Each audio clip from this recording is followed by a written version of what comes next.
Hey everyone, thank you for tuning in. This is Joey Moss with Bad Boy Gaming.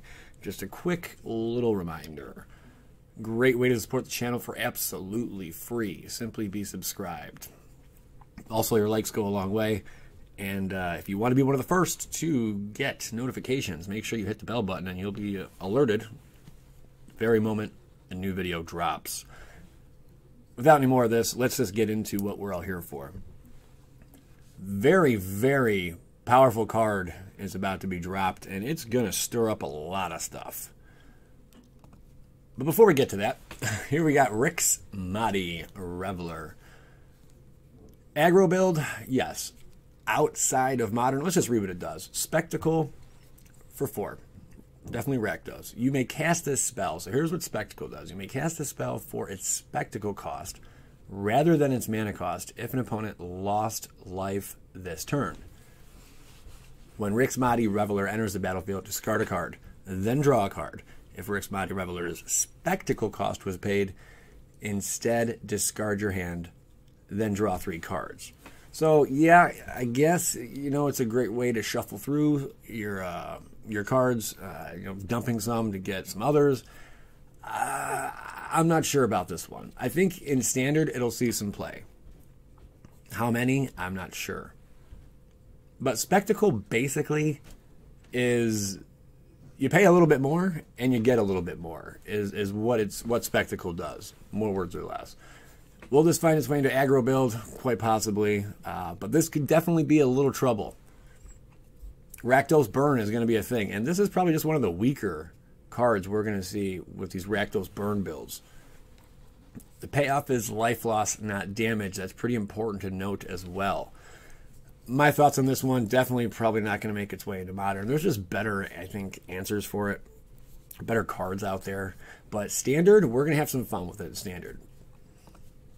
Rafter Demon. It's a common. I'm not going to spend too much time on this one.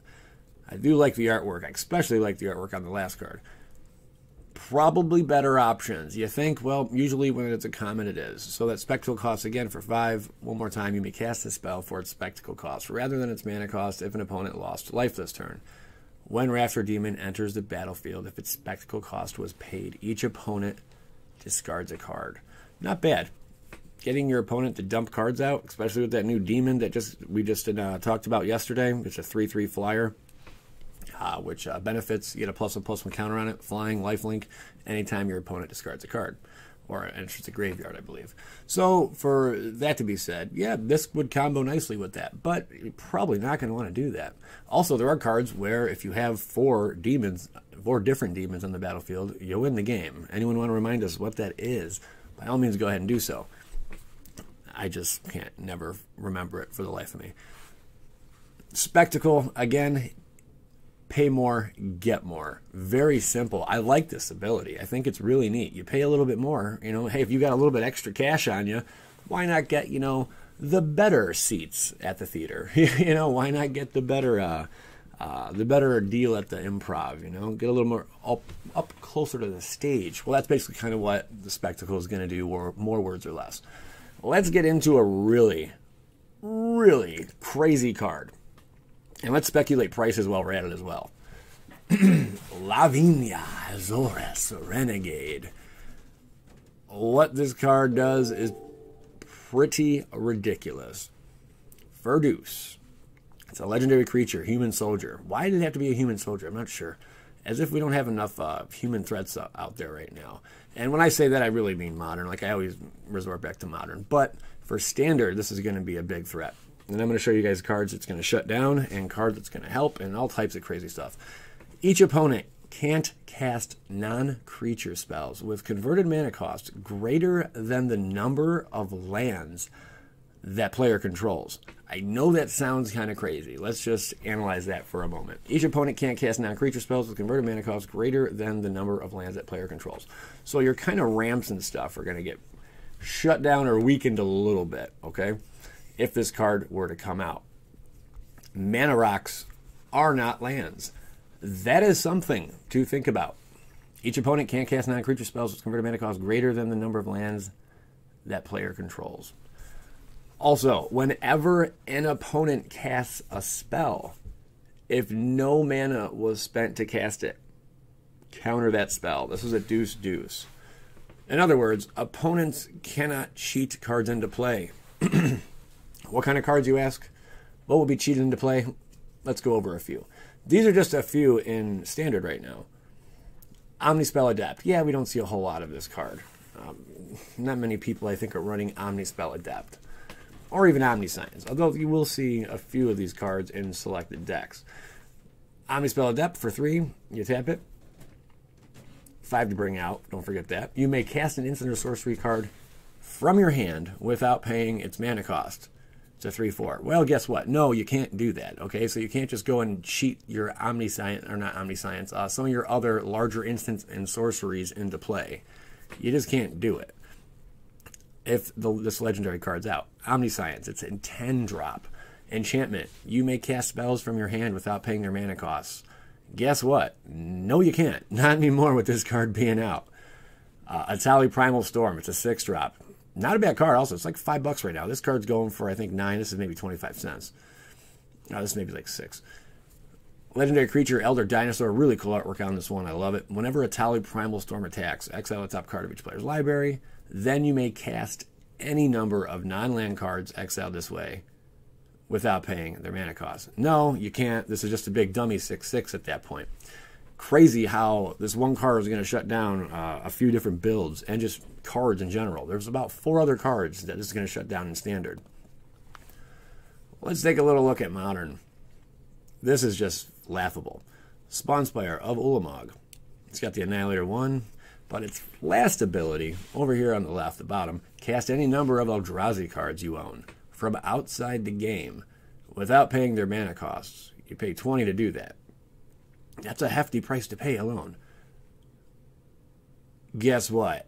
Nope. This card drops, and no, I'm sorry. This card is trash. Other than the Annihilator and its second ability, it loses this ability completely. So we'll see ya. I think the most funniest one is Tamio Field Researcher. I don't know how many times this has happened where a Planeswalker's ultimate ability has been terminated. Draw 3 cards. You get an emblem with. You may cast non-land cards from your hand without paying their mana costs. A Planeswalker's ultimate is getting the middle finger. That's crazy. I don't remember the last time something like that's happened. That's huge. We are just saying, nope, that emblem doesn't mean crap. Wow. Let's talk about Spell Queller and Lavinia Azurus Renegade.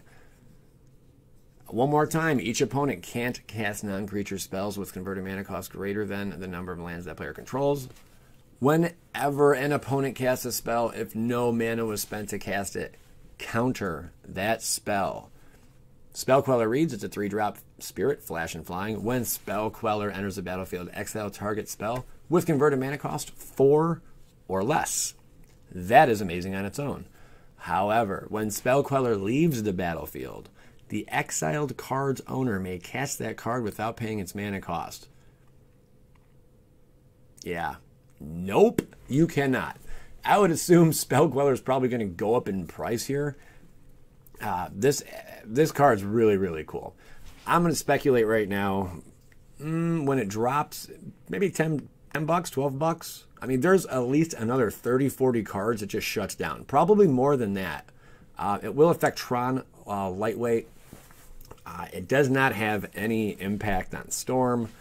But the powerhouse this card has is just ridiculous. I'd like to see some commander builds based around this thing, but let me know what you guys think. What do you think this card is going to go for? Will it be one of the most expensive ones? Also, something else to note. The Mox. Are we finally going to find use for that Mox? I don't know. Maybe drop some in. With these powerful legendary cards,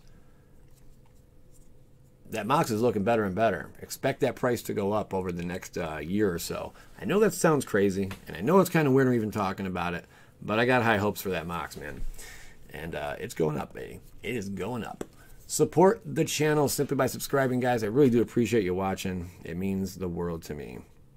Don't forget to hit that like button. And yeah, let me know your thoughts on these new spoilers. Sorry there was only 3, but that's the whole kit and caboodle. Appreciate you. Peace, love, and affection.